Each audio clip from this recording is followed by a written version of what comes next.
Gracias por su compañía aquí en la Agenda Global, por supuesto por RNN Canal 27. Como de costumbre, Juan Encarnación está con nosotros acá para durante estos 55 minutos compartirlo con ustedes. Juan, usted tiene su sesión específica acá en la producción de este espacio.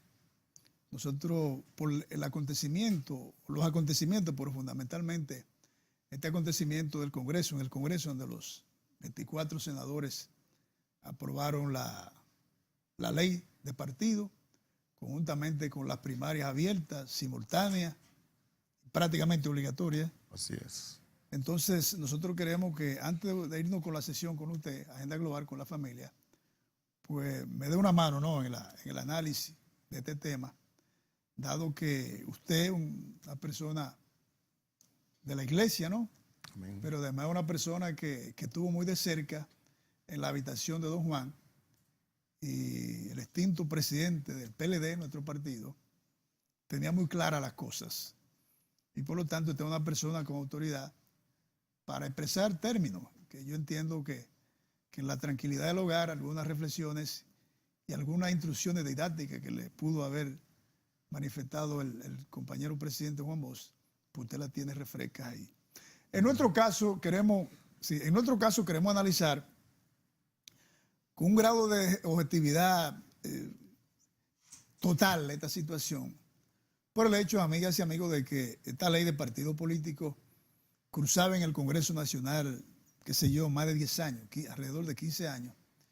Y entonces, que el Congreso, mayoritariamente PLDista, mi partido, que la haya aprobado en estas circunstancias, en estas condiciones, pues nosotros tenemos que analizar con mucha cautela, con mucho silogismo y con mucha inteligencia este tema. Nosotros, ustedes saben que somos dirigentes del PLD, hemos sido precandidatos en varias ocasiones, pero queremos ser un elemento o parte, ¿no?, de un análisis concienzudo, un análisis bien ponderado, porque la sociedad ni es del PLD, ni es del PRM, ni es del PRD, ni es del Partido Reformista, ni de los partidos emergentes. La sociedad es del pueblo dominicano. Amén, así es. Y por lo tanto tenemos que adherirnos, albergarnos a esas condiciones. De lo contrario, buscaríamos elementos de incertidumbre y elementos impredecibles para la sociedad dominicana.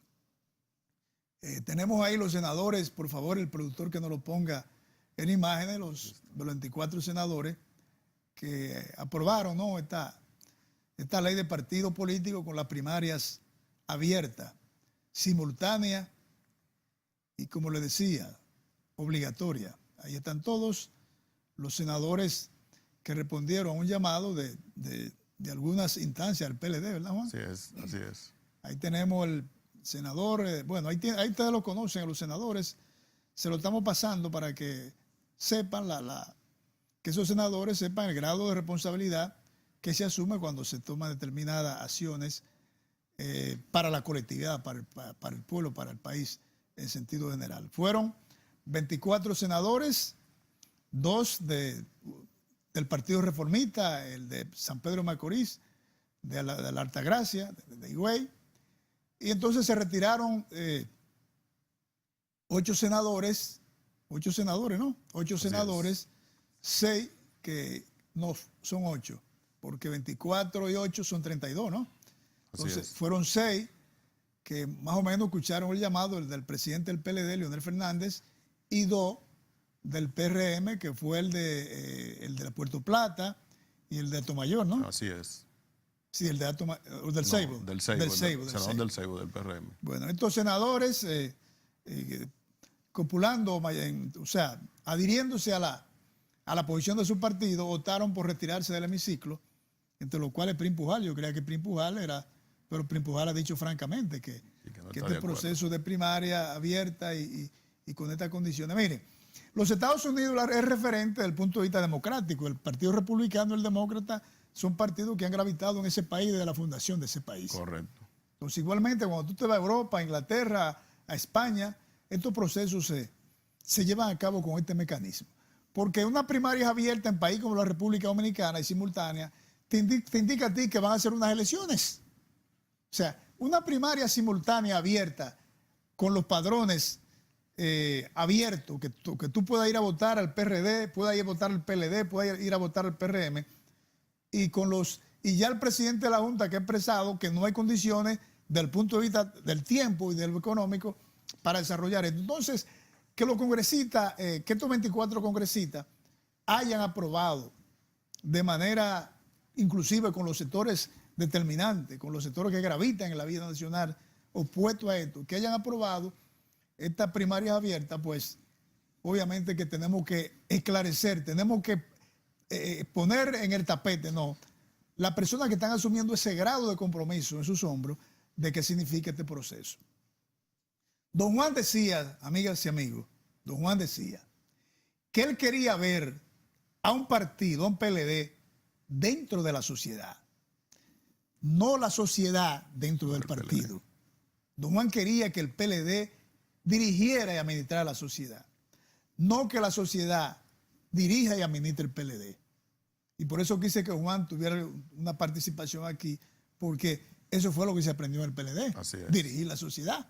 Entonces, con estas decisiones nos están diciendo que no estamos en capacidad de dirigir primero el partido y por lo tanto la sociedad es que nos va a poner reglas a nosotros de cómo dirigir este país. Así es. Bueno, Mártires, yo creo que con esto que se está planteando, a veces uno no se explica por qué se insiste en estas cosas, cuando la mayoría de las organizaciones del país no están de acuerdo. El CONE se pronunció en contra de, se pronunció la FIN en contra de. También es de todo conocido que es violatorio a la Constitución de la República este planteamiento. Entonces nosotros no sabemos por qué se insiste tanto. Ahora la pregunta es que yo me hago, Mártires, ¿qué se va a hacer con los estatutos de los partidos? ¿Verdad? ¿Qué dio origen a los estatutos de una organización política? O los estatutos de cualquier organización, señores. O sea, no sé por qué se ocurre. Cuando en una familia, y me excusa el paralelismo, ¿verdad?, ocurre cualquier acontecimiento o cualquier hecho, esa familia se reúne y le busca una solución a esa situación. Pero se reúne a la familia. Usted no va a buscar a un vecino, usted no va a buscar el de fuera, el que no conoce la intríngulis de tal familia para que participe en esto. O sea, usted va y se organiza en un partido político, y en este caso nos preocupa un poco porque el PLD dio como por norma hacer un partido político organizado. El Partido de la Liberación Dominicana ha sido el partido que a través de los tiempos, señores, desde su fundación, ha dado ejemplo de organización. Eso se ha deteriorado un poco en el tiempo, por las situaciones que han ocurrido, porque no se han respetado las cosas, los reglamentos, los estatutos que rigen esa organización política. Y bueno, Mártires, nosotros, y por qué no decirlo, nosotros que hemos sido parte del PLD durante tantos años, hemos sido víctimas de ese tipo de cosas, de que lo que está escrito, de lo que se debe cumplir cuando se hace un proceso de convención o de congreso, en este caso, como le decían antes, no se pone en práctica, sino que uno o dos por ahí imponen sus reglas, imponen su forma y se constituyen ellos mismos en rectores de las cosas. Entonces el PLD, señores, es el partido llamado, que fue fundado por ese hombre que era tan legal, que se apegaba tanto a las cosas legales, y que eso fue lo que enseñó, y sobre esa base se fundó el PLD. Entonces, por eso nos preocupa, porque una parte importante del mismo PLD, en este caso, no está de acuerdo con esto. Yo no he oído de la sociedad civil, ni ninguna organización política, analizar esto en un contexto y darle acrecencia a eso. No le veo el sentido de que ahora se pretenda hacer unas primarias abiertas donde la misma Junta Central Electoral no tiene las condiciones para administrar ese proceso. Señores, oiga, ¿por qué? Nosotros hemos sido delegados durante muchos años. Miren, el proceso pasado, señores, nosotros salimos del lugar donde estábamos trabajando más de la 1 de la noche, donde todo el mundo estaba ya agotado, que no resistía más. con un proceso electoral general, simple. Habían aproximadamente 4,000 y pico de candidatos. Nosotros hemos analizado cuántos candidatos, porque se supone que si son unas primarias abiertas, cada partido va a hacer su oferta. ¿Cuántas candidaturas va a administrar la Junta Central Electoral, señores? Eso no tiene, primero, es violatorio a la Constitución y segundo, no hay condición para hacer ese tipo de cosas. Así que no entendemos, mártires, cómo se persiste en esto.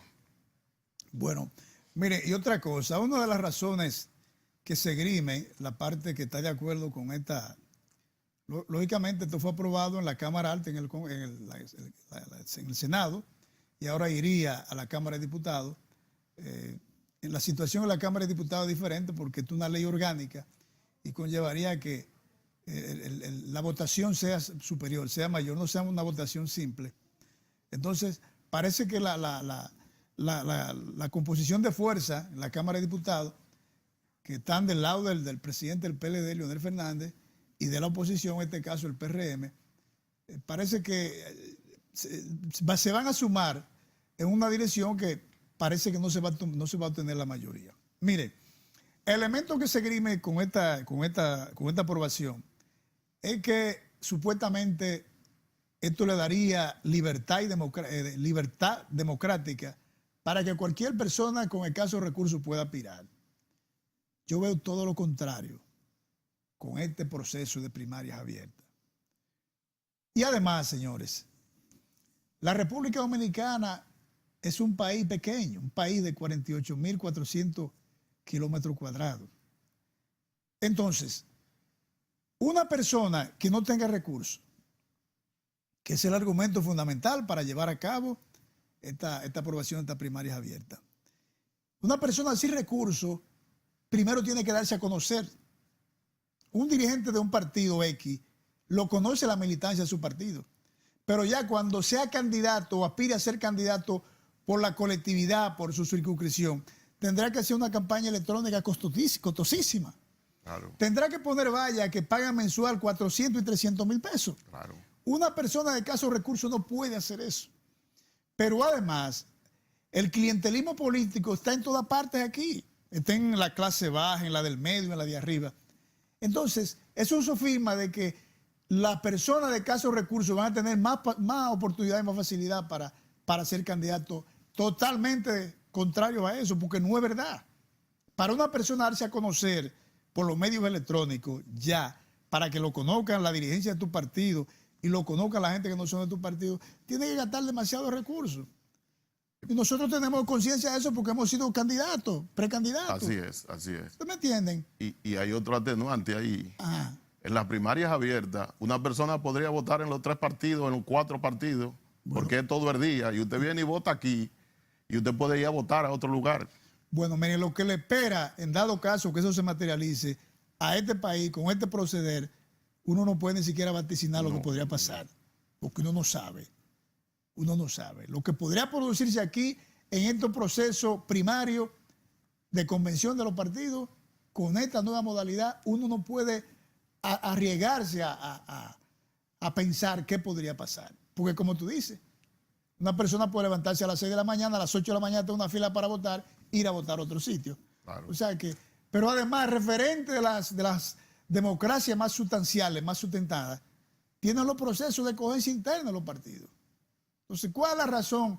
¿Cuál es el ambiente que hay que crear con una ley que inclusive ya está tarde para aprobar esa ley de partidos políticos? Porque la Junta ha planteado que no hay condiciones ni el tiempo suficiente para aplicar esta ley. Pero entonces esa ley de partidos políticos, en vez de corregirles la falla que pueda tener, le vamos a agregar las primarias abiertas y simultáneas y obligatorias. Eso sería catastrófico.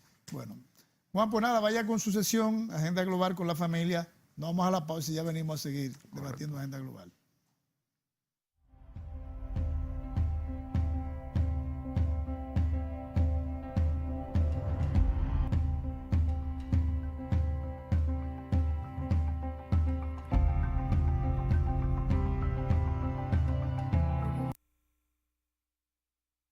Continuamos. La unión hace la fuerza. Nosotros hemos escuchado a través de los tiempos esta frase repetitiva. Y la familia si es unida, cualquier situación que se presentase en ella podía resolverse sin ningún problema. Nosotros queremos llevar este mensaje de reflexión al interno de nuestra familia y la familia del mundo, ¿por qué no decirlo? Nosotros tenemos que estar preparados para estar unidos. Y para estar unidos hay que estar reconciliados. Pero para estar reconciliados hay que tener amor. Y para tener amor hay que tener fe en Dios. La unidad, señores, es la base para resolver cualquier circunstancia. Porque la vida está llena de sorpresas. Y muchas veces sorpresas que no son agradables. Porque nosotros quizás podemos ver partir un ser querido en un momento inesperado, donde no estamos preparados para eso. Solamente con la fortaleza que da Dios podemos enfrentar estas situaciones. Pero yo quiero llevar este mensaje a la familia dominicana, a que cualquier situación, a veces hasta muy pequeña, no nos distanciemos. Los medios tecnológicos al alcance de la gente, señores, por más lejos que una persona esté, puede llegar con un mensaje, puede llegar incluso con una foto, hasta con un video. O sea que no hay razón para que la familia, los hermanos, los primos, los tíos, los padres e hijos estén distanciados. La unidad hace la fuerza, la unidad es fuerza. Entonces, si estamos unidos, si aprendemos a perdonarnos, si aprendemos a amarnos y a dejarnos amar, la vida es más llevadera. Y yo diría, en este caso, que hasta tenemos más larga vida. Porque por cualquier simpleza nosotros vamos a distanciarnos de nuestra familia. ¿Por qué no hablar? ¿Por qué no dialogar? ¿Por qué no pedir perdón? ¿Por qué no cada cierto tiempo no nos reunimos? Y hasta se discuten y se hablan las cosas. Mira, pasó esto. A veces las personas somos sensibles y a veces nos ofendemos o ofendemos a alguien a veces hasta sin darnos cuenta. Y sobre todo con nuestra familia. Qué bueno nosotros investigar sobre nuestro árbol genealógico, porque a veces venimos con cuestiones ancestrales y la traemos a través de los tiempos por nuestra familia. Pero la familia es para ser feliz, la familia es para entenderse, la familia es para amarse. Recuerden, señores, esto, la unión hace la fuerza. Que Dios les bendiga, familia dominicana.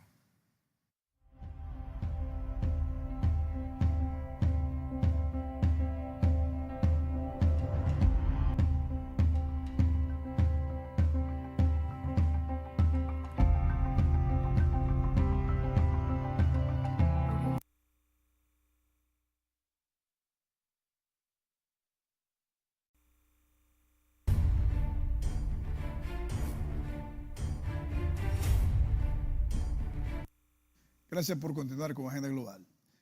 Señores, en esta semana se celebra la 8ª cumbre de jefes de Estado y de Gobierno en Lima, Perú, donde se darán cita alrededor de 33 presidentes y jefes de Estado. En esta cumbre, que ya se han celebrado muchas, esta es la 8ª, pues allí se iba a discutir problemas diplomáticos y a discutir problemas comerciales. En esta 8ª cumbre que se celebra esta semana del 13 al 14 de este mes, pues lo que se va a discutir allí es la situación de la corrupción en estos pueblos de América, la situación de la gobernabilidad de estos países. Ustedes saben lo que está acaeciendo en Venezuela, igualmente la situación política que hay en Brasil. En el mismo Lima, Perú, renunció PPK por cuestiones de corrupción. Y también el tercer punto que se va a analizar en esta cumbre es la cooperación de estos pueblos. El ascenso del presidente Donald Trump en los Estados Unidos, y con esta característica propia del presidente norteamericano, de decir cualquier cosa sobre estos pueblos de América,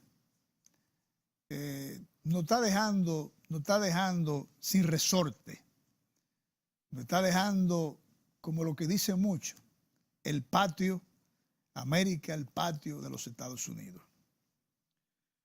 El presidente Donald Trump no participará, en esta cumbre.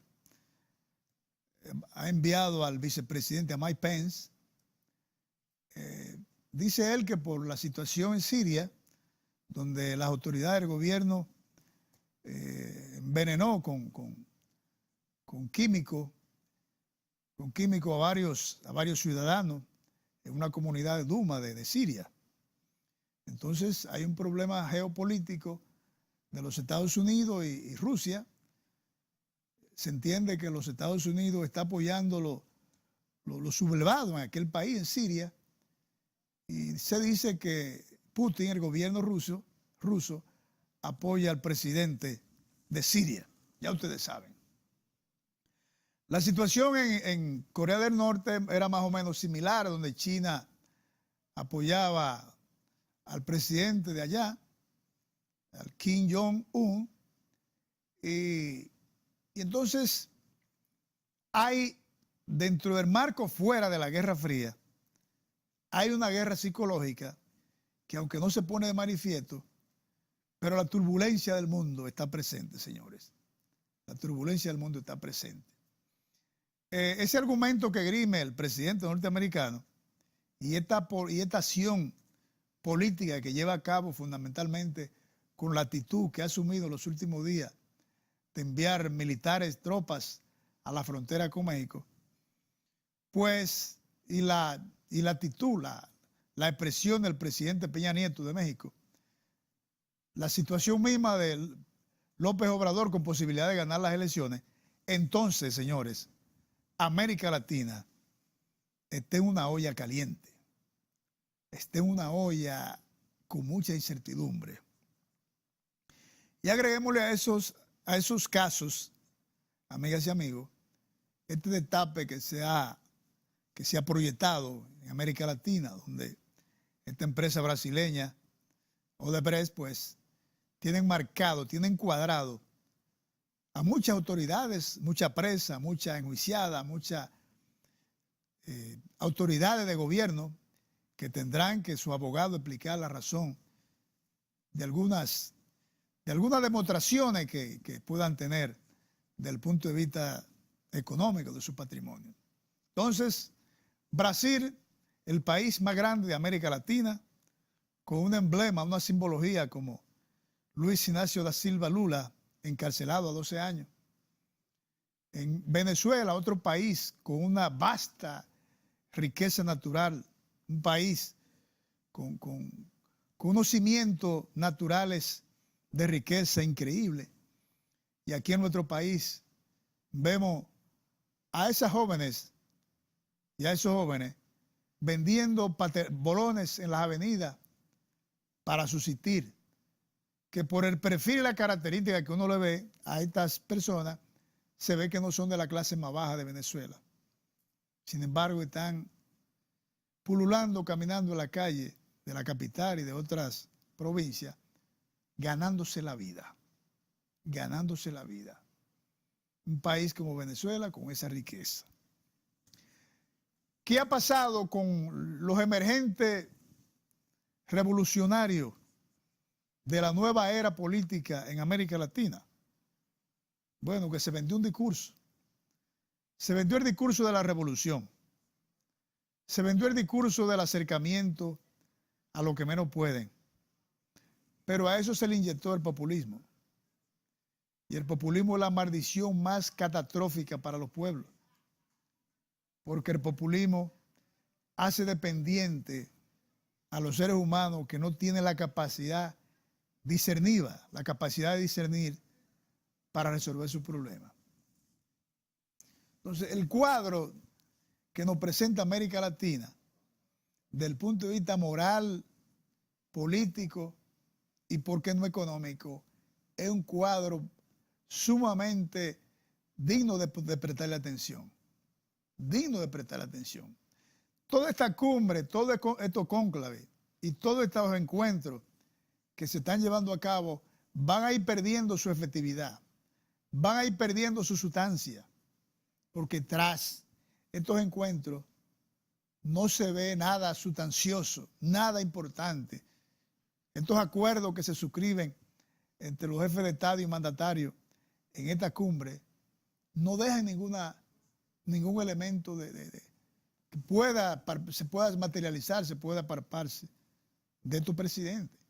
Y se supone que cuando los números uno de los respectivos pueblos se reúnen es para tratar cosas importantes y que la dimensión de estas cosas sean tan determinantes que presen una realidad, que presen una diferencia tras estas decisiones que se toman. Entonces, uno de los argumentos con cierta propiedad que ha esgrimido el presidente Nicolás Maduro de Venezuela es que esta cumbre se va a perder tiempo. En cierta medida hay que darle una parte importante de eso, pero por lo menos los presidentes se ven la cara allí.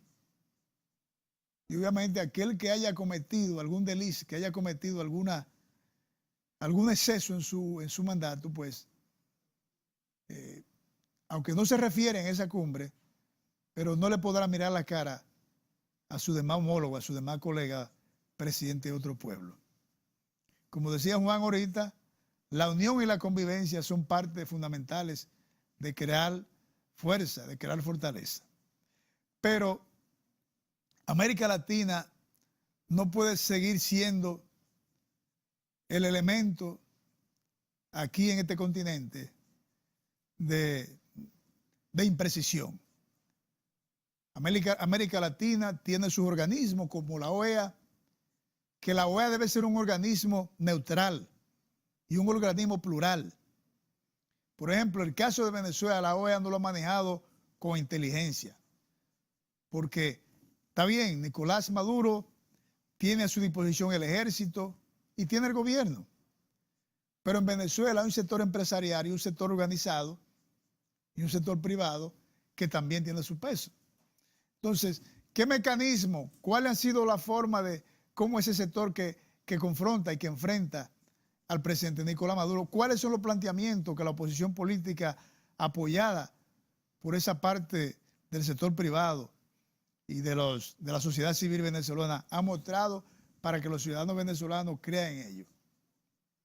Hay una falta de credibilidad resonante en estos pueblos de Latinoamérica. Todas son las cosas que se deben recatar y esas son las cosas que cuando se asumen compromisos deben perdurar en estos pueblos. Porque la razón de existir es crear mecanismos de cómo sentir orgullo y moral de lo que usted hace. De lo contrario, la vida no tiene sentido si no se hacen esas cosas. Vamos a la pausa, ya venimos, amigas y amigos.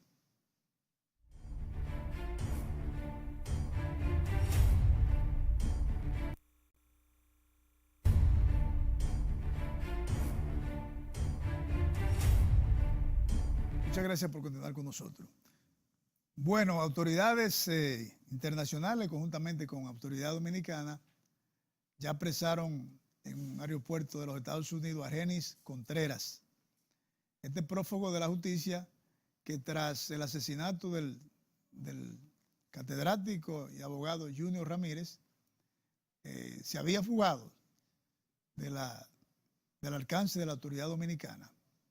Esta era una persona muy cercana al director general de la ONCE, el amigo Manuel Rivas, y entonces, al este caso dar este giro de poner al abogado Barcácer al frente de esta persona, pues parece que esto va a tomar ya unas determinaciones de esclarecer en parte, y por qué no de esclarecer de manera total esta situación de este asesinato de este abogado. Dicen algunos que por extorsión, otros dicen que fue un tumbe, dicen otros por demás que era que él extorsionaba y representaba una organización que buscaba las informaciones en la Contraloría y en compra y contrataciones y en las licitaciones, y cuando tenía esas informaciones, como no se aplicaban de manera por la ley, por la regla, pues entonces este abogado se acercaba a esos funcionarios y les mostraba esos expedientes. Entonces, dicen que estos funcionarios pues cedían a esa extorsión, porque es una extorsión, porque si usted, en este caso, el abogado Junior Ramírez fue hasta precandidato a senador por un partido político, entonces se supone que él era una persona que buscaba esas informaciones en aras de informarle a la población, a la ciudadanía, de que quienes manejaban esas instituciones o que manejan esas instituciones estaban actuando de manera incorrecta. Bueno, pues esto es una novela. Argenis Contreras, el grande, el militar. Bueno, el abogado Balcarce ha planteado que también hay que incluir otras personas que son militares, que creo que ya tienen medida de coerción. Entonces, este expediente se está agrandando. Se está agrandando porque hay una causa fundamental, hay el cuerpo del delito, que es la muerte, el asesinato de manera atroz de cómo encontraron a este abogado con un tiro en la cabeza y en el fondo de un río, de un charco, con blog adherido a su cuerpo. Una cosa de los tiempos cavernarios de atrás. O una cosa de, ¿qué le digo?, del bajo mundo. La forma como terminó la vida de este abogado. Entonces, todo eso son agravantes ante este caso, que cuando se termine esta investigación serán elementos colaterales, coayudantes, para que los que sean culpables de este asesinato, pues tengan un número de años, una cantidad en la pena de años mucho mayor. Porque esto fue a todos los hogares. Estas imágenes de este asesinato de este abogado lo vieron los niños, lo vio todo el mundo.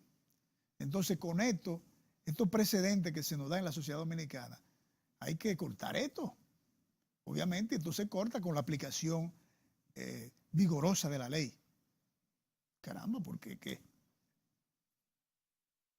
Ocurriendo hechos como estos, que ya del punto de vista moderno habían desaparecido, porque ya hay formas más tecnológicas, más avanzadas de cómo quitar la vida de una persona, pero que lo hagan de esa manera. Entonces, Argenis Contreras será el elemento angular fundamental en las declaraciones que tendrá que darle a la autoridad dominicana cuando esté aquí, cuando sea interrogado sobre este caso. Vamos a rogarle que el Ministerio Público esclarezca en estos casos a profundidad, y a quienes tengan que caerle el peso de la ley, porque le caiga el peso de la ley.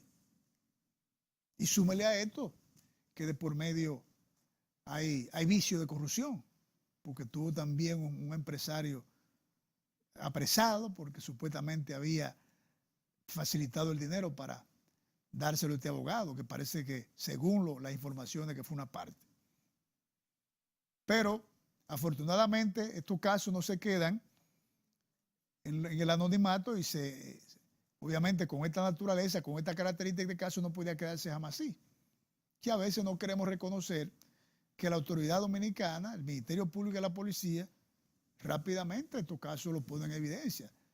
Ya les corresponde a la justicia, a la Procuraduría General de la República, a la Procuraduría General, a la Suprema Corte de Justicia, a los jueces, esclarecer y que los jueces actúen en consecuencia con estos hechos que se producen en la sociedad dominicana. Miren, la defensora pública ha planteado que la República Dominicana, ante este drama, señores, este drama espectacular que a diario vemos, una doctora, me parece que fue la semana pasada, en un centro médico, un centro médico público, ¿no? En una maternidad, cogió un celular y se puso a grabar, y ella misma decía, estos son haitianos, estos son haitianos, estos son haitianos, aquellos son dominicanos. O sea, la defensora pública ha planteado que el gobierno dominicano done dinero para que del lado haitiano se construyan 3 hospitales para que esas parturientas que vienen a parir aquí en las maternidades de aquí de la República Dominicana, pues que lo hagan en la frontera. Obviamente, claro está, es un aporte. Cuando alguien hace un aporte a un problema, Eso es importante, porque si todos aportamos una idea sobre una situación, sobre un caso que lacera, que lastima la sociedad dominicana y, ¿por qué no?, los derechos humanos, pues eso es importante. Es un aporte que Zoila Martínez ha hecho para que la autoridad dominicana, en cierta medida, nos despejemos un poco de la situación haitiana. Ahora, la República Dominicana tenemos tanto dinero para donar la construcción de 3 hospitales cuando hace más de 3 años que se comenzaron a reconstruir todos los hospitales de aquí, los hospitales importantes de acá del país, de la República Dominicana, y todavía no se han terminado. Uno no sabe si es por recursos o por capacidad de trabajo. Y un país con un déficit presupuestal fiscal todos los años. Pero es un aporte, señores, es un aporte. No pida la pausa, ya venimos, señores.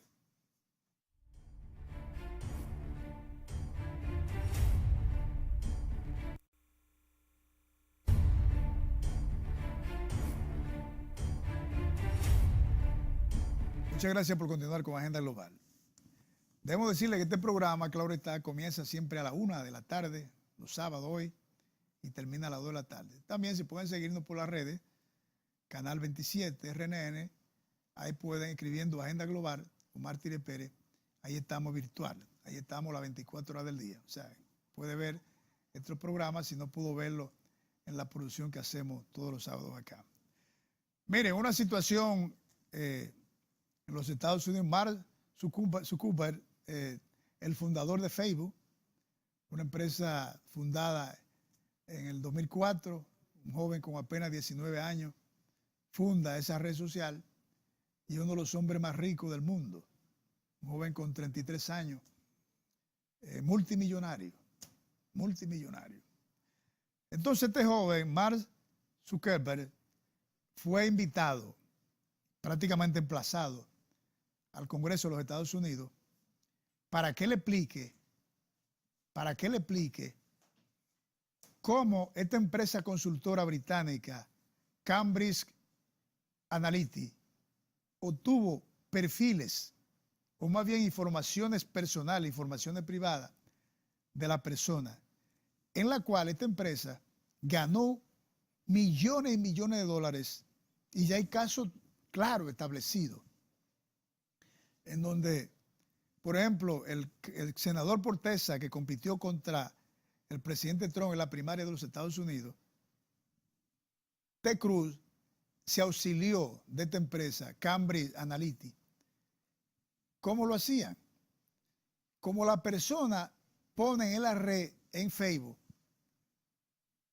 tienen que poner toda su característica, porque la privacidad son las informaciones personales privadas. Para tú registrarte en Facebook tienes que poner tu teléfono, tienes que poner tu dirección, tienes que poner todo para tú ser parte de ahí. Entonces, pero eso no solamente se quedó ahí con el senador Ted Cruz. Cuando se inicia entonces el senador Ted Cruz utilizó esa herramienta, ese mecanismo para enfrentar a Donald Trump en la primaria. Ted Cruz es un senador republicano. Donald Trump es un presidente del Partido Republicano de los Estados Unidos. Entonces, cuando Ted Cruz pierde la primaria ante Donald Trump, entonces esta empresa Cambridge Analytica le hace un trabajo de perfiles de ciudadanos a Donald Trump. Entonces, siempre nos han dicho la vinculación, o no la vinculación, sino la penetración que tuvieron los rusos en interferir con hackers las elecciones de los Estados Unidos de Donald Trump y Hillary, en donde los reclamos y más bien la exigencia de los que dirigían la campaña de Hillary Clinton era que esas elecciones habían sido influenciadas por proceso eterno a los organismos de regulación electoral de los Estados Unidos. Entonces miren dónde era que estaba la situación. Cuando estas empresas consultoras tienen estos perfiles, estas características, estos hábitos, estas direcciones, y estos anhelos del ciudadano pueden con mucha efectividad elaborar un plan de campaña. Pueden elaborar un plan de campaña. Entonces Mark Zuckerberg le planteó a los senadores allí que sí, que él estaba de acuerdo, que se regule la situación de la identidad, de la privacidad de los ciudadanos, pero que los ciudadanos paguen eso. Y hasta le puso precio, que paguen $85 cada ciudadano por ello preservarle su privacidad de identidad. ¿Y quién asegura que eso pueda hacerse? ¿Quién asegura que teniendo ellos ese grueso de informaciones no la manejen como ellos quieran también? Lo que pasa es, señores, que el mundo nos lo han convertido, estos sistemas capitalistas han convertido el mundo, o más bien han convertido a los seres humanos en monstruos. Nos han convertido en objetos, que ellos nos teledirigen para donde quieren y hacen con nosotros lo que quieren. Porque miren, Mark Zuckerberg es invitado al Congreso de los Estados Unidos porque todo lo que este joven hace, 2004, 2018, eso no estaba regulado. O sea, en los Estados Unidos, un muchacho con 33 años, de 19 años, está interfiriendo, está utilizando la identidad, la privacidad de los seres humanos y no se regulaba. Entonces así es que anda el mundo, todo está suelto. Entonces el mundo, si no reflexiona, si no discierne sobre toda esta cosa, tendremos un mundo incierto. Un mundo incierto. Nos piden la seña, pero nosotros queremos poner de manifiesto unas declaraciones que dio un representante de la FAO aquí en la República Dominicana, de que la seguridad alimentaria en la República Dominicana está garantizada. El desayuno escolar, según esta diserción que estableció este representante de la FAO ante un foro que estableció la SICA, el Sistema de Integración Centroamericana en la región este, dice que el desayuno escolar es una de las herramientas más importantes para que los alumnos de la República Dominicana puedan desarrollarse como ente bien alimentados para adquirir buenos conocimientos. Por estas semanas, amigas y amigos, hemos concluido Agenda Global. Ya nos veremos en otro encuentro por estos mismos canales.